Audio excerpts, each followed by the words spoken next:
This anxiety is crushing me. Yikes.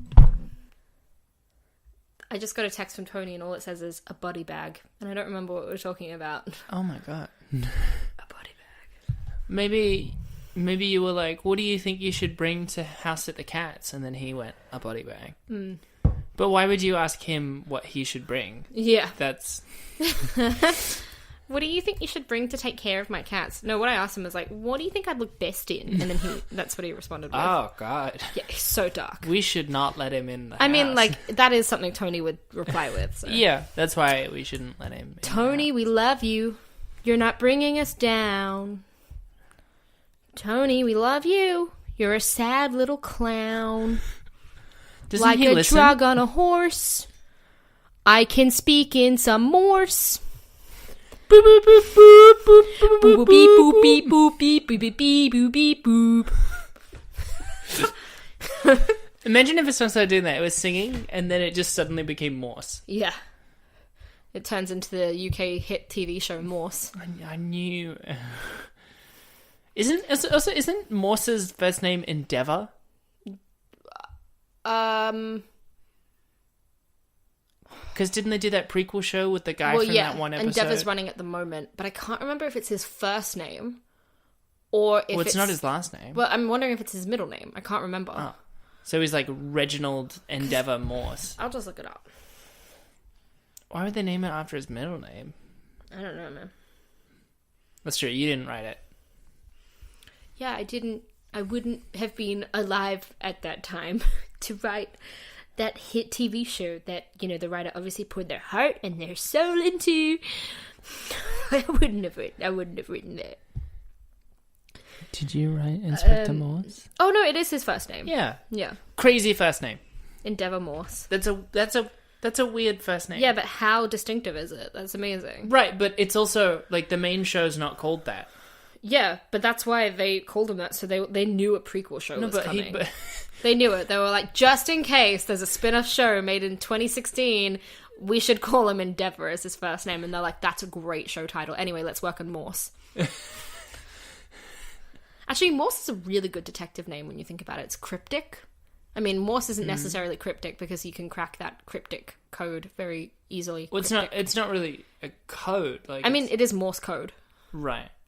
I guess but how much of it is a code as opposed to an alphabet? Well, in a way, the alphabet is also a code.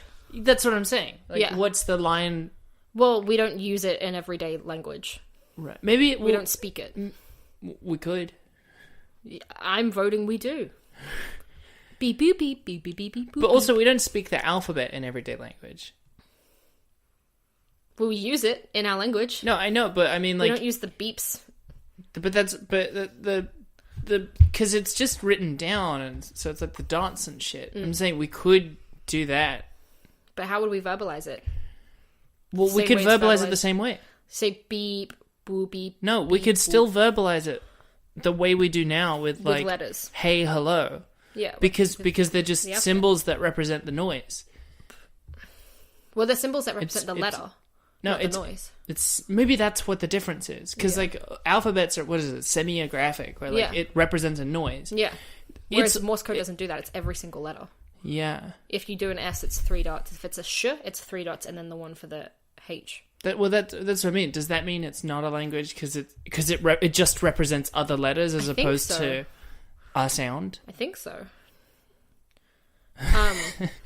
Because otherwise, I feel like we would call it Morse language.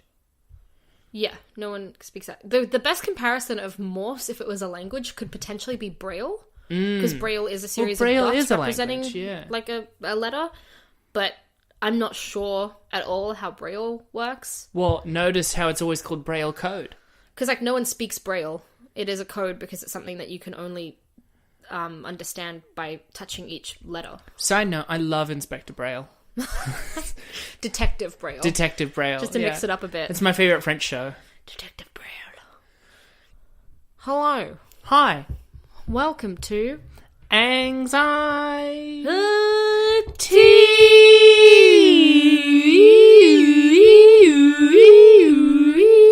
live from the hospital. We are broadcasting. It's Morse. Anxiety. Yeah, Inspector Morse. On Thursdays at 8:30. Inspector Morse. Inspector Morse. Hello? Hello. You've caught me doing a crossword and solving another murder. Sorry, he's more reserved. He'll just be like... No, wait. If we're doing this, shouldn't it be like he's sitting there and he's like 43 across? Murder. Yes, you need me. We should definitely write this show. Yeah, we should write our own Morse, but it is indeed called Inspector Braille. Yeah. It is. It has to be. We are finishing each other's sandwiches. Oh, what a callback to an old joke that we kind of stole. Yeah, 100% stole. Yeah. Kinda. Well, we've recontextualized it. We're back from the dead again. Well, I don't think we were dead, because otherwise we're going to get in the habit that I did when I did YouTube, where like every second video was "we're back." Not dead, just depressed. Because legit, every time I was thinking, man, why haven't we done podcast recording this week again? It's because I was getting home from work and just like comatose. What? And there's also the fact that this is longer than it has been for us, because we now have a lost episode. We have a lost episode. We did, in fact, record one, but I don't think we'll be releasing it. There's a couple of flaws. One, we were all quite drunk. Two, me and my friend Lauren, who was the guest, had to share a mic, which probably wasn't too bad, but it definitely would have been a bit of an issue audio-wise. But a bigger issue audio-wise was that we did not record mesh at all. Yeah, I mean, you can hear me, but it sounds like I'm just in the room trying to yell at you guys, as opposed to being a part of the podcast. It's messy. It's an hour and a half long, and it's not. I'm not going to be able to cut that into an episode. If I remember that night correctly, I also almost started crying like pretty soon after we finished recording. Is it because we found out that we didn't record you the whole time? No, it's because I was getting generally emotional from drinking. Right. We'll do alcohol another time. Welcome to Anxiety, the show where nothing matters and everything is matters possible matters. The show where nothing gibberish and everything matters. Yeah. Oh, you're doing Whose Line? Oh, yeah, I am. Yeah. The show where it's all made up and the points don't matter? Yeah, that's it. Yeah. Yeah. Welcome. I'll do that again. Ready? Okay. I'm gonna nail this. Welcome to Anxiety, the podcast where it's all nothing matters and everything's made up. It's fun. All right, can we get that again? All right. Welcome. All right. Take 4. Welcome to. All right, take 5. Welcome to Anxiety, the show where everything's made up and. Now, can we get that again? Welcome to Anxiety, the show where everything's made up and the points don't matter! I'm Drew Carey, your host, and tonight you have with me Ryan Stiles, Colin Mockery, Wayne Brady, and Surprise! That's great. That's a good read of it. Thank you. So this week we're doing housing. Yeah. But before we start, let's just catch up a little bit. How have you been? Yeah, well, I mean, we see each other like every day. Yeah, but for the listeners, you fuck! No, I mean, I've been good. I've been finally getting some work, which is good. God, so much of my life is work. Yeah. How have you been? Oh, this and that. The other.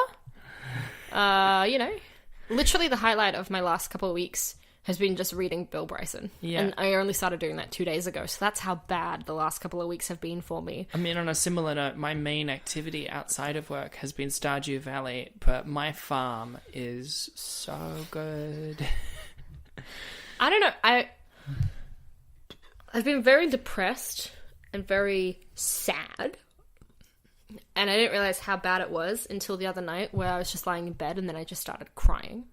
Right. Relatable. But then ever since I cried a lot for like a proper hour, I felt a lot better. Like nothing's better, but I feel better. I mean, same, because I was feeling, whilst good about life changes, I was feeling very stressed out and still depressed. And then there was that one day I told you about where I literally from 8:30 a.m. to about 7 p.m. cried non-stop. It's very good for you, though. I felt better. Yeah. Legit, I think, obviously, you know this, I emotionally repress way too much, and so as soon as I outlet it, I'm like, oh my god, what a weight off my shoulders. Like, it's so unhealthy, and I know it, but I just can't stop doing it. The moral of the story is just... Talk about how you feel. Talk about how you feel. No. Right. The moral of the story is, like, repress until you die. Don't do that. Have a shower. Comb your hair. Eat an orange. Put a drop of lavender in a bath. Don't get in, just put it there. Imagine you're a peacock in a garden. Look at the clouds. Calm. Draw a house with a crayon. And then burn the drawing. Make a coffee. Have a nap. Eat a cat. Become a tyrant. Run a bakery. Eat some things at that bakery. Wrap up some fish and chips. Eat those fish and chips. Run for office. Launder money through that office. Be the king of your own domain. But yeah. Yeah. So that's how you've been. Yeah, that's how I've been. Yeah, that's great. Yeah. No, it's good to catch up. We're humans. We have things to talk about. We're humans. We're humans. But yeah, essentially with this podcast, it may be. Maybe we should do it like every 2 weeks. I don't know. I don't trust my own mental health enough to make this thing regular. But again, we have maybe 4 or 5 listeners, so it doesn't matter. I pitched fortnightly at the beginning. I think you're right. I don't think I can emotionally handle every week. Yeah. So hey hard. Guys, you can expect us back in 2 weeks' time. We don't do literally anything every 2 weeks. Every week, sorry. Yeah. Like, I don't even, wash every 2 weeks. But that's a different episode. That's a different episode. Your surprising hygiene habits are not but this week's. Don't I look flawless? Well, I mean, I think so, but every time I say you look great, you're like, but you're biased, and then you, run away. And then, there's, a close-up of me, and, I'm it's like in SpongeBob SquarePants, where, I look at cartoon, there's a close-up, and I've got, hyper all the veins, ugly, and, my skin is gross, my eyes are bulging, and I'm, really frail and gross. Yeah. And then it cuts back to, standard, simplified cartoon me going... But yeah. This episode is about... Houses. Houses. Houses. Houses. You're doing it right before the beat point. Houses. Houses. What the fuck? Renting. Buying property. Living. Houses. Rage. This one's about houses. Yeah. I was talking to Abby before. Cheers. That's us clinking our tea. Clink.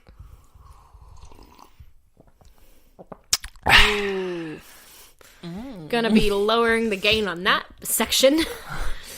I was talking to Abby before we started. Abby. You guys know Abby, right? Hey, it's me. I'm Abby. They're we have very different relationships with housing growing up. Because I was someone who moved a lot. Because my mum could never find a consistent place. Because they would always be they being the landlord would always be but we want to live here now. Or they'd be how that rent was this amount? What if it was a bigger amount? Or they'd go one time they were we would like to turn your townhouse into a showroom. So you have to move into a different townhouse that is slightly smaller. And we're what? And Abby is someone who has lived in one place. Yeah. Yeah, you've moved around a lot. I haven't lived in one place, but I grew up in one place. That's right. I'm talking about growing up. When I was growing up, I had one childhood home, and it was a tiny 2-bedroom apartment in Rose Bay, which was a beautiful location, but the only reason we could afford to live there was because my great-grandmother bought some property in this really, ignored suburb by the harbour called Rose Bay in the 60s. She was like, oh, there's a new unit. I'll pay to get a little, top floor unit. Looks very sunny and nice. And within 50 years, that location had become highly sought after. So that tiny little flat she bought is now worth, $1.5 to $2 million. And back then, it would have cost, $500 or something, I think it would have cost, 2 nickels. I don't know. 2 nickels? Money's weird, but we'll talk about that in another episode. Anxiety. Well, that was back when they just used pounds, right? Well, she was Jewish, so she actually used a shekel. Well, which they've recently had to convert to the euro. Yeah. But yeah, I grew up in this one apartment, which was a beautiful apartment, but so cramped when you're sharing a room with a big brother that kind of hates you, and 2 parents in their own small bedroom.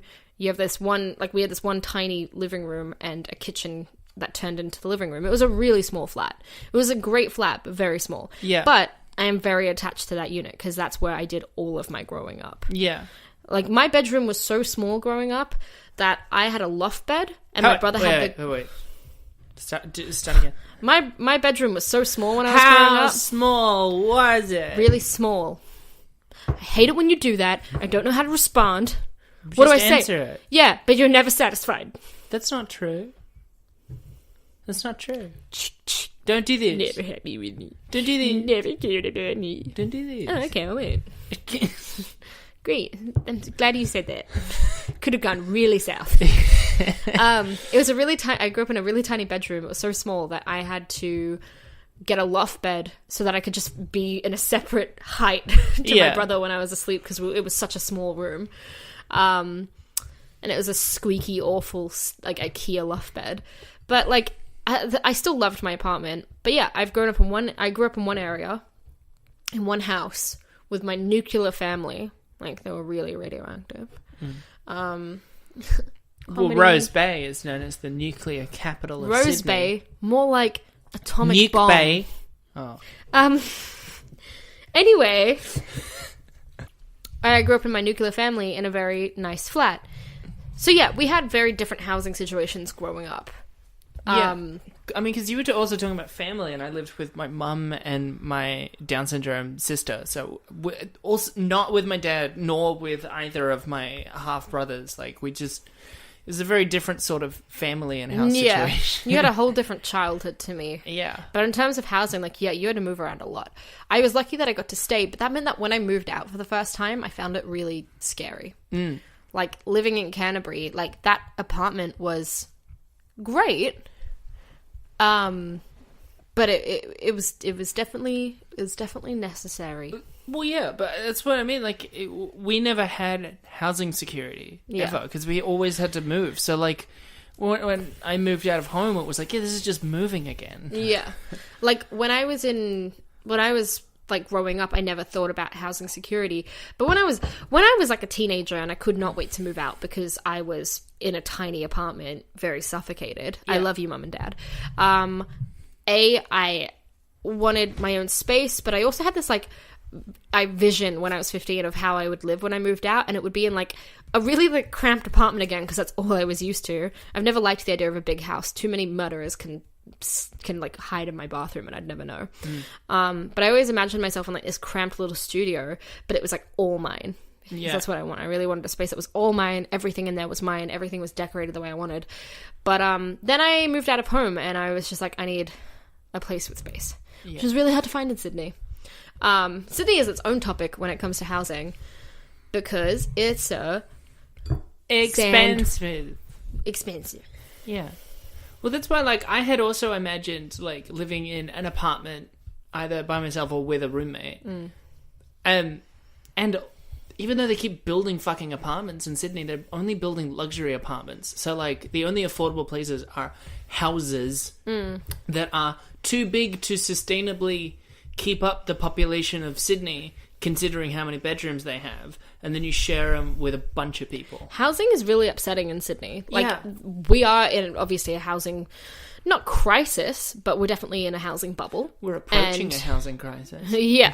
Well, the thing is, like, developments are being, like, made and built all the time. They're expensive. But they're really expensive. Yeah. So, like, where I work in Waterloo, like, they're raising huge sky-high buildings all the time, but the apartments are cheap shoe boxes that they're charging $700 a week for. Yeah. Like, it's astronomical. Yeah. And that the apartment is the complete opposite of that.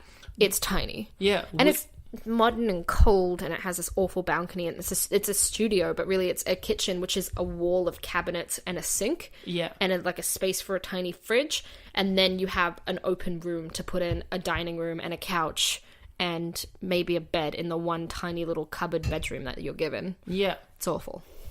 Which again, I wouldn't mind so much if it wasn't like quadruple, quintuple the price of like a share house. Yeah. I wouldn't mind it being small and shitty if it was not so expensive. And that's the thing, like, when I was growing up, my vision was that I would have my own place, and then I hit 18, and I was actually 19 when I moved out, and I realized that that's impossible. You can't have your own place in the city if you don't want to live past fucking Parramatta. Yeah. It's extremely expensive. Even in the areas you don't want to live, you can't afford to live. Yeah. I'm like looking at housing all the time and rent, and I look at these awful apartments out in like fucking Lidcombe, and I'm like, that's still too expensive. Yeah, every place I've seen that's like for one person, and even like $300 a week. It's like you see pictures of it and you're like, this is a room that makes it look like you're either joining a cult or you're like in a room in a mental institution or a nursery or something, because it's like a cold room with like a single steel frame mattress, no kitchen and no bathroom. Both of those are shared. It's like just a small room that is meant to keep you. If you're on like realestate.com.au, right? And that's realestate.com.au. If you're like looking up one bedroom apartments, you'll always find a couple of places that's really just like a one room place, like one room in a big, huge house with like 10 other people. It's like this old Edwardian mansion that they've converted into a huge share house. Yeah. It's one room, and they priced it at like $300 for this tiny room where it's got its own luxurious kitchenette and a communal bathroom, and the kitchenette is like it's like a tiny cabinet with a sink and a microwave, and then you've got this like tiny closet-sized room with one double bed, and they're like, it's your own room for $300 in Lewisham, and you're like, it makes me want to die. I'm like, living there, I would kill myself if I paid $300 a week for that. Every time it says fucking shared bathroom, I'm like, it's not a fucking dorm. Yeah. I'm not a college student in the US. Like, what the fuck? I can't believe that, like, a couple of our friends, like, when we first moved out, a couple of our friends were living in their share house, and they were paying like $200 a week for a room. And the thing is, I understand if you move into a share house with friends and then you split the rent and it's like $200 a week, I'm like, that's fair. But when people move into a place that's already kind of like a dorm or a share house of other friends, and you get a room, you don't feel like, when you first move in, you don't feel that comfortable to like socialize or live in the living room. And there's a lot of places where a lot of people don't hang out in the living room, they just have their rooms and they live in there. Yeah. So you're literally paying $200 to $300 a week for one room, rather than a portion of the house. And a portion of the house being your room, you get to use the living room, you get to use the kitchen, you can use the backyard. But there's a lot of places where you're really just using that room and the bathroom, and that's so upsetting to think about. Well, I feel like those are really good for like economics students who spend all of their night drinking and doing coke. Like, I feel like it's perfect for that, because you just go there to have a hangover. But that's why when I moved out, I was like, fuck that. I'm gonna live with someone I know, and I'm gonna pay less than $200 a week, and we're gonna use the shit out of that house. Yeah. And feel comfortable in it. And right now, like, I'm living in a house with 3 people I really like, and I'm paying $175 a week to use. We have like 3 living rooms and there's 3 bedrooms, and it's great. Yeah. Works really well. It's great. I'm happy living here, and I only pay like $175 a week for rent. Like, a girl that I know at work pays $300 a week for a share house of people she doesn't know. Yeah. Sounds awful. But anyway, that's just me. essentially the housing market in Sydney is upsetting because I know that I can't keep living here. Yeah. It's not that I really want to. It's just that, like, I feel like I'm getting forced out of this place because I simply cannot afford this stupid city. Well, it's funny because with anxiety, like, I've just spoken to my mum because she's also had to move, like, another 5 times or something since I moved out. Yeah. And, like, she talks about how she really, really wants that stability because, I mean, she's now starting to be in her 50s. She wants to just have a place to live in. But, like, because I moved so much when I was younger, like, I get really, really anxious about being in a place for that long. Like, if I'm, like, I was in my last place in Padstow for 2 years, and I keep thinking back and being like, I was in one place for 2 years. That's crazy. Because you're in the time of your life where you should be moving a lot and seeing new places and living in new places. Right, for sure. I didn't realize until I started talking to more and more people that, like, that is uncommon to move. Because for me, it's like a year, and I'm like, okay, cool, it's been a year. Time to move. Well, I think you are a restless person, naturally, so that makes sense. But, yeah,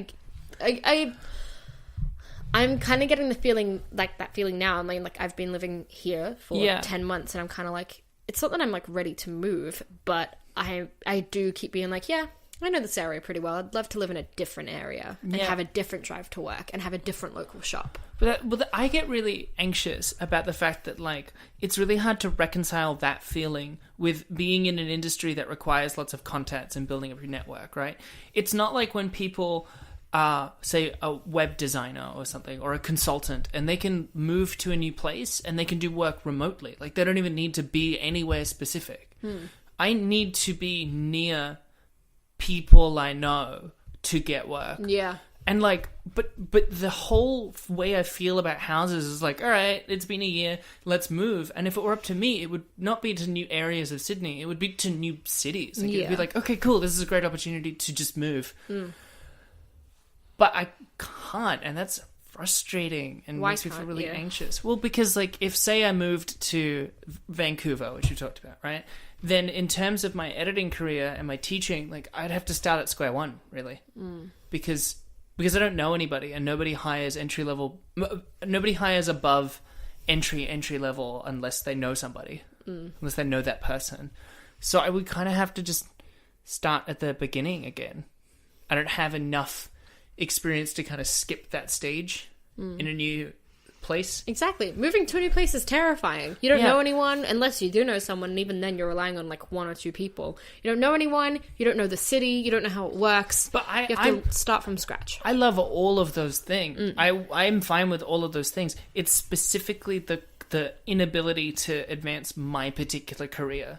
Because, again, if you were, say, a programmer, a lot of programmers can work from anywhere. That's what I mean. Like, you could move and you're still working with the same people because you're just working with them online or whatever. Yeah. Or if you're, like, good enough, people would, like, just, or, like, it's a long-term project, so people would, like, send a hard drive to you and then you work on it or whatever, and, like, you can do it that way. It's a lot harder when you're kind of over entry but under intermediary. Yeah. Yeah. It's just frustrating. Yeah. It's anxiety inducing. I don't want to settle. Yeah. I'm not ready to settle either. No, I know. But it's hard to move when you have cats. Yeah. And I have 2 of them. So every time I move, I'm also thinking, like, I don't want to fucking terrorize the cats by moving every 6 months. But they, like, for example, they wouldn't be any more terrorized than really we would, because it's stressful for humans to move to. No, exactly. And even though I get upset seeing them upset, I'm like, man, I'm more upset than you probably are right now watching you get upset. So yeah, it's fine. I've had a stressful day too. And plus, the fucking cats, they forget about it 3 days later. They're just kind of like, oh, new place. And then they're kind of like, oh, okay, yeah. Yeah, exactly. And then they like to explore it and stuff. But they're said note guys. They're both in here. Both of the cats are in here. Both of the cats are in here. We've got Beatrice staring out at the door, Casserole staring at us. It's amazing.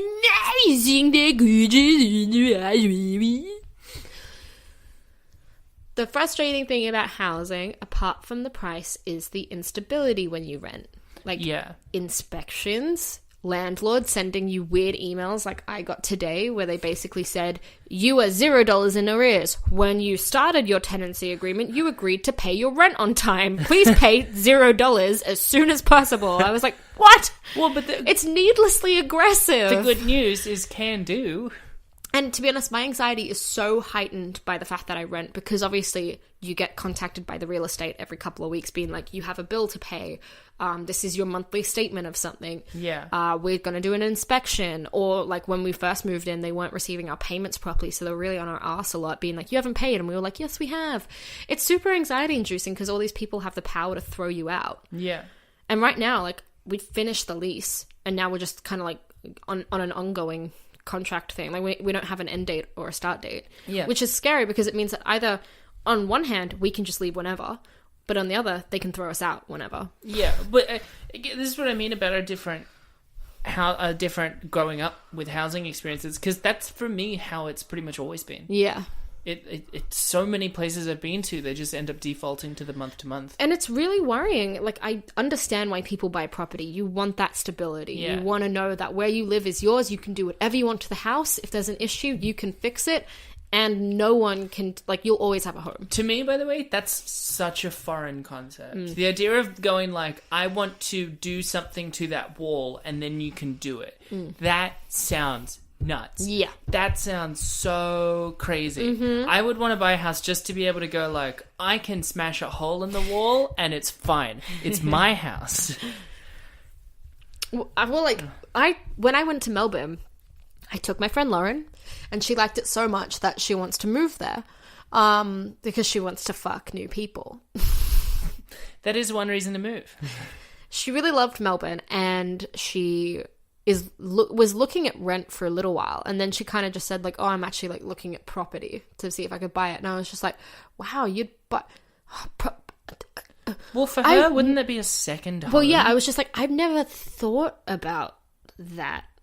And then, yeah, like, that was, like, yeah, Lauren owns, a house because her mum also helped her buy a house. Yeah. So that would be her second property, or rather she would sell the one here and buy one in Melbourne. Yeah. And I was just like, what? That's insane. That's insane that you can do that. Yeah. Just blew my mind. It's crazy, especially since neither of us have enough savings. Like, neither of us have low paid jobs, but like we usually have to spend money on other things. And like for most loans, you need like really big savings. Oh, the thing is, like, Lauren, instead of paying rent, does pay a mortgage, but that mortgage is quite high, and she still doesn't live in like a very inner suburb in Sydney. Yeah, and she's still paying a lot with the help of her mum.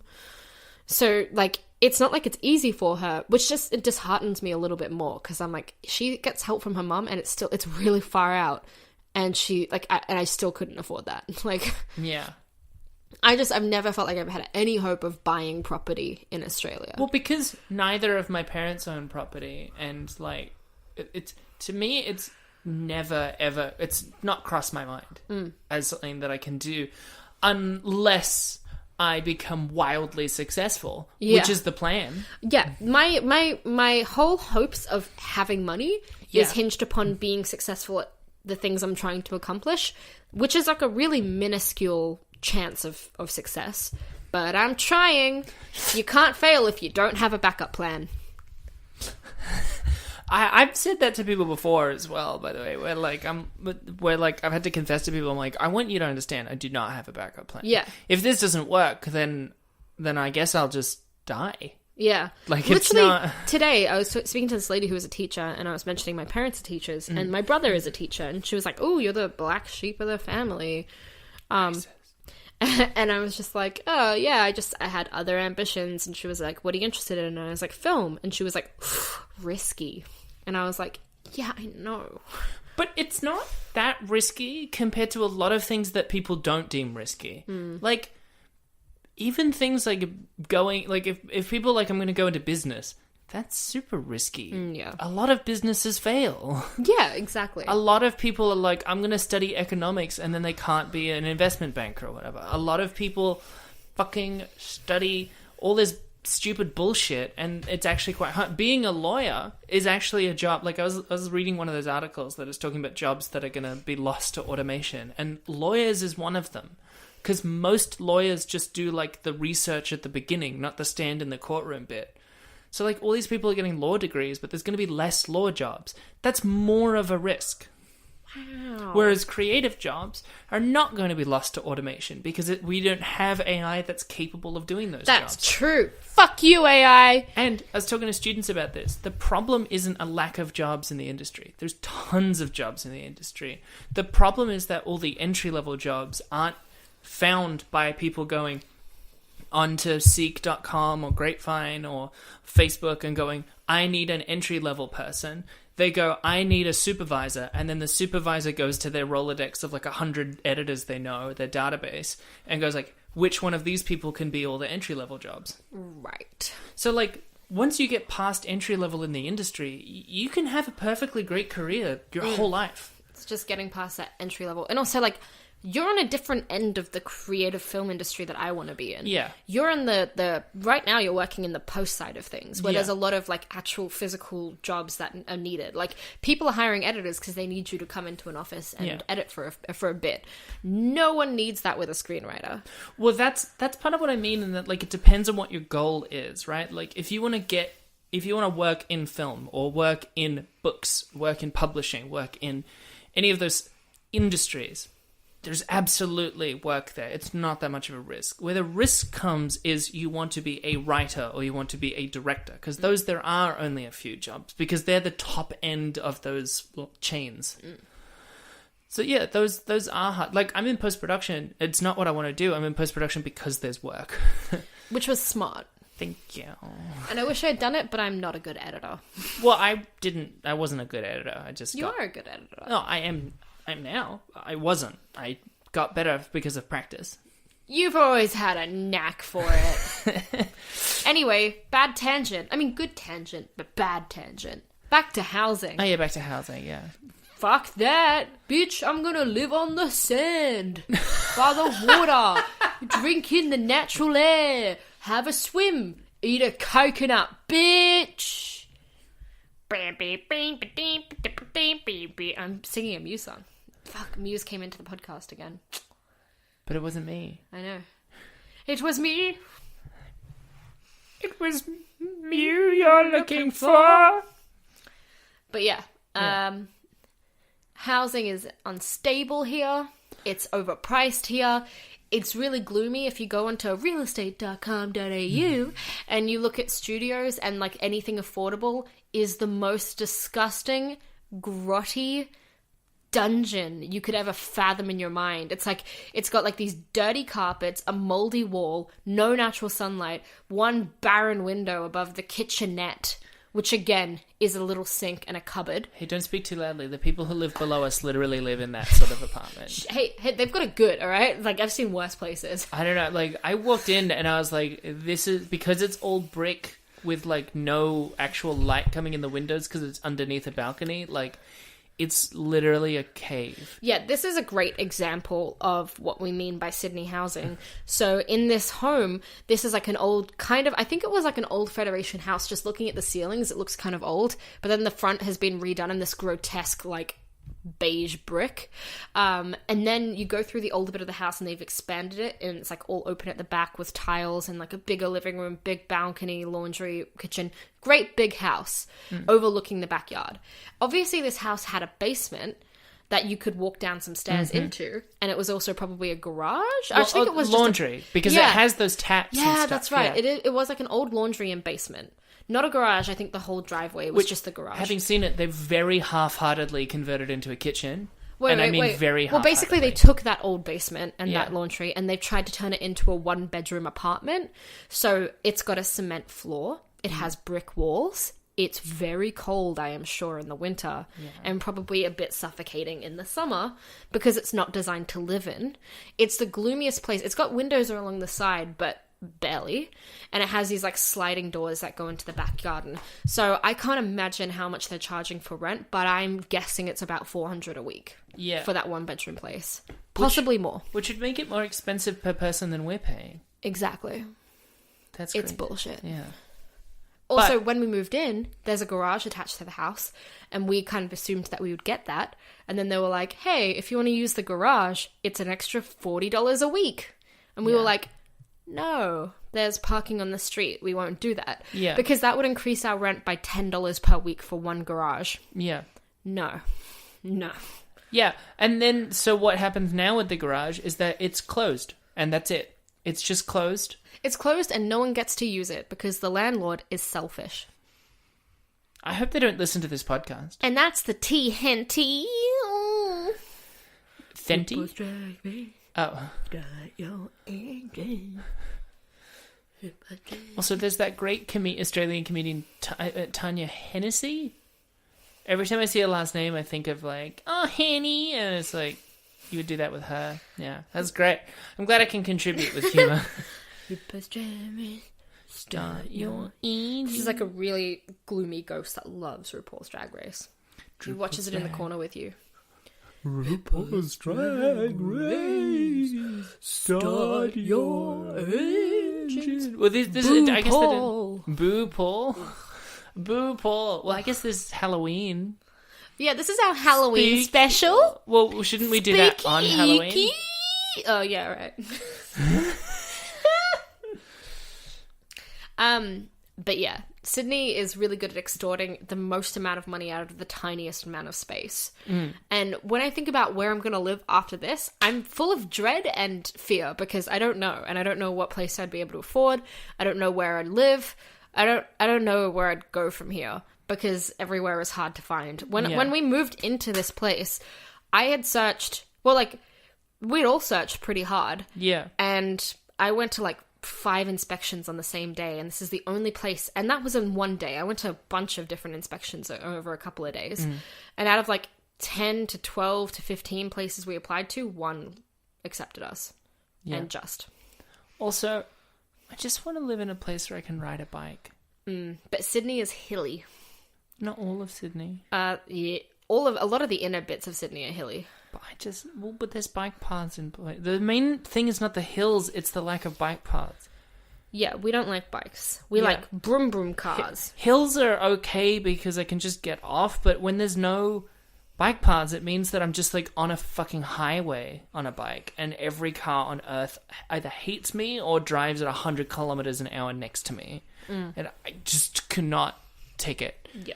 This is a different episode. Yeah, this is bicycling. I struggled. Cycling? Yeah, that one. Yeah. Housing's difficult. Where are we at? Landlords are difficult.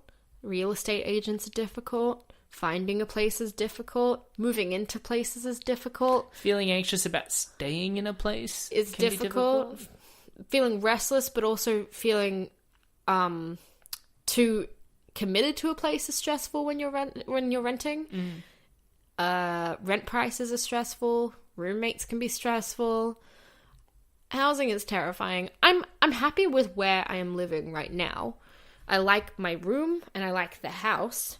It's not like I'm in love with the area, but I think that this is definitely the biggest house that I've lived in, obviously. Which terrifies me. This house is almost too big some nights. I'm like, ooh, the back door could be open and I'd never know. But like ultimately, we all know that this place is disbanding in February. Yeah. So there'll be that. There'll be the breaking of a bond, and there'll be the dealing with a new real estate agency where they demand you to come in and sign a lease at 0 notice. Yeah, during work hours. Yeah. Real estate agents are the worst. They don't like dealing with the peasantry. They're just fucking snooty and awful, and they hate you, and they want you to know that they don't like you, and they operate on the assumption that nobody is working anywhere. They're the only people who are working because you have to do everything during office hours. Yeah. Which is when people have jobs. Yeah. So I don't know what the fuck their plan is. Do you want to do a rap? I'll do a motherfucking rap. All right. Oh, wait, can it be a somber one? Like a sad one?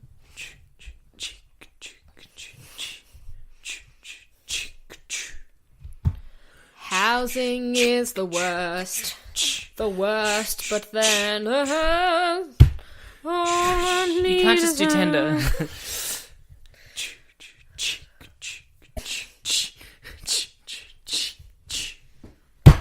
Housing. H is for having a meal in a house. O is for overly eating in a house. U is for us all eating in a house. S is for sharing a meal in the house. I is for enjoying a meal in the house. N is for never spell eating by I-ing. No, that's not real.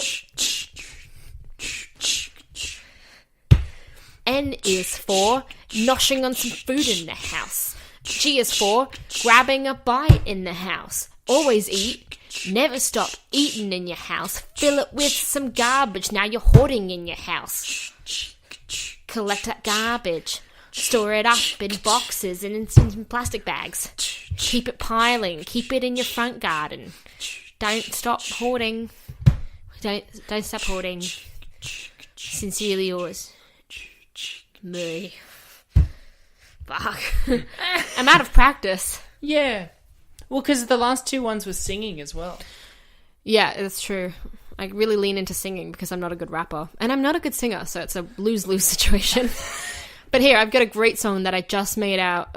Just made out. I just made up in my mind, and it's all original. Okay.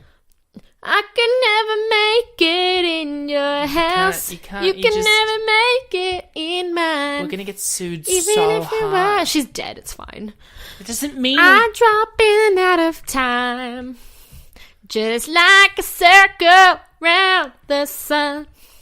This has been an episode about housing. Yeah, I thought it was good. We'll come back in 2 or 3 weeks, hopefully. We'll never guarantee you a goddamn thing. But except to talk about anxiety. Except to talk about anxiety. Believe it or not, no, you can believe this. We're very anxious people. Yeah. And living in a house in Sydney is petrifying. And we do largely drink tea while we talk about it. We did.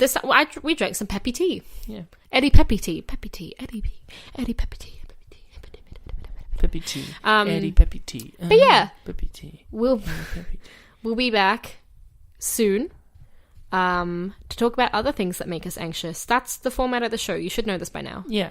Like, why are we explaining this to you? Like, why don't you pay attention for once, viewer, listener, comrade? Why are you still here? Why? Go! Get out of here. Go! It's like what John Lennon said once. I am the walrus, and you're gonna miss it.